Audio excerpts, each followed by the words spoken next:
বিকল্পই কখনো কেউ হয় না। তো এখানে যারা কাজ করছে তারা নিজ যোগ্যতায় কাজ করছে, কেউ কারো বিকল্প নয়। চেষ্টা করি যে আমার যত কষ্ট, আমার যত চেষ্টা সবকিছু আমার মেয়ের সুন্দর ভবিষ্যৎ গড়ে তুলবার জন্য। সময় হয়তো বা কাজের গতি কমিয়ে দিতে পারেন, হয়তো বা একটা সময় থাকবে না, কিন্তু তার বিকল্প ব্যবস্থা করছেন কিনা এই জাতির না, জন্য? আসলে কারো বিকল্পই কখনো কেউ হয় না। আমাদের অনেকেই সিনিয়ররা আছেন যারা এখন ব্র্যান্ড প্রমোটিং করছেন না, তো তাদের বিকল্প যে কেউ হয়েছে এরকম না। এটা একটা আর্টিস্টিক ফর্ম, এটা কোনো খাতা কলমে বা কাগজ কলমে আমরা শিখে আসতে পারি না। যেমন অ্যাক্টিং শেখার জন্য থিয়েটার আছে, হ্যাঁ, গান শেখার জন্য, নাচ শেখার জন্য বিভিন্ন প্রতিষ্ঠান আছে, কিন্তু আমাদের এই লাইভ প্রেজেন্টারদের জন্য কোনো কোর্স বা কোনো প্রতিষ্ঠান এখনো তৈরি হয়নি।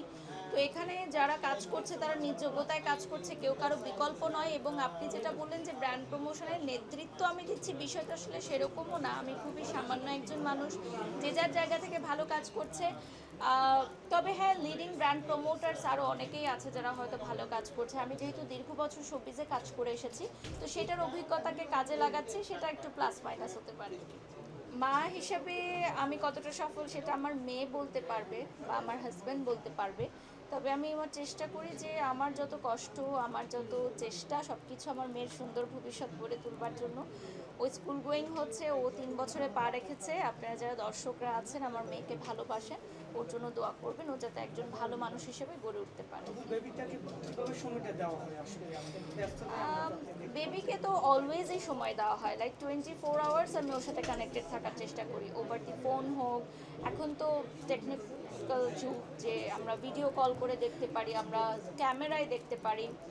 সো অলওয়েজই কানেক্টেড থাকা হয়, এবং বাড়িতে যেটুকু সময় থাকি বা ভ্যাকেশনে যখন থাকি তখন পুরোটা সময় ওকে দেওয়া হয়। আপু কখনো কি ইচ্ছা হয়েছিল সিনেমায় আসার বড় পর্দায়?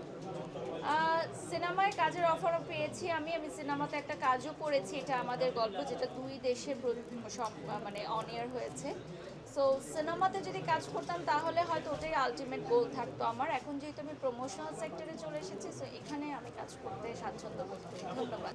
ভালো লেগেছে ডেফিনেটলি, যেহেতু ওনার ক্যারিয়ারের 25 বছর পূর্ণ হয়েছে, আমি ওনাকে কনগ্র্যাচুলেটও করেছি।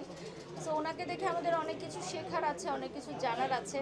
কাজের পাশাপাশিও থাকে একটা মানুষের ধৈর্য, একটা মানুষের পরিশ্রম, একটা মানুষের গেট আপ, লুক, অ্যাপিয়ারেন্স, সব কিছুই আমাদের শেখার মতো। থাকে যে আমরা এত পথ দূর আসার পেছনেও অনেক গল্প থাকে, অনেকের স্ট্রাগল, অনেক কষ্ট, অনেক না পাওয়া, অনেক অপমান, অনেক তাচ্ছিল্য। তো এগুলো পার হয়েই আমরা এই অবস্থানে আসি। তো সেই ঘটনাগুলো আসলে আমরা কেউ জানি না, কাউকে বলি না, লুকিয়েই রাখি। তো যখন শাকিব খান মঞ্চে বলেছেন যে তাকে এই ধরনের মন্তব্যও করা হয়েছিল, তো এবার সে আরও বেশি অনুপ্রাণিত হয়েছে। তো সেই কথাটা থেকে আমিও অনুপ্রাণিত হয়েছি, জাস্ট এই ছোট লেখাটাই আমি পোস্ট করেছি।